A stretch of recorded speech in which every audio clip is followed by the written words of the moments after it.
Welcome to Not Milk Never Milk. Subscribe if you're lactose intolerant. Start with safety. In this video, I will explain how to replace a Nissan Sentra fuel filter.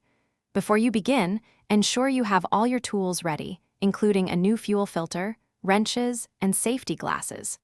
Always disconnect the negative battery terminal first to prevent any electrical issues.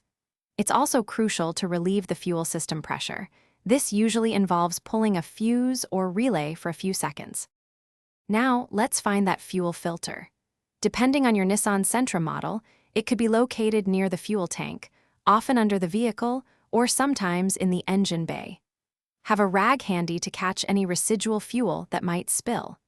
Carefully disconnect the fuel lines from both ends of the old filter, being mindful of any clips or clamps holding them in place. With the lines disconnected, you can now remove the old fuel filter from its mounting bracket. Pay close attention to the direction of the fuel flow indicated by an arrow on the filter. The new filter must be installed in the same orientation. Securely attach the new fuel filter to the bracket, ensuring it's firmly in place before reconnecting the fuel lines. Finally, reconnect the fuel lines to the new filter, making sure all connections are tight and secure. Reconnect the negative battery terminal.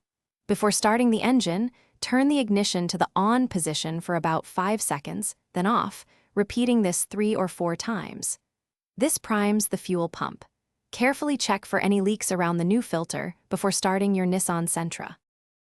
Thanks for watching. If this was helpful, leave a like and consider subscribing. See you next time.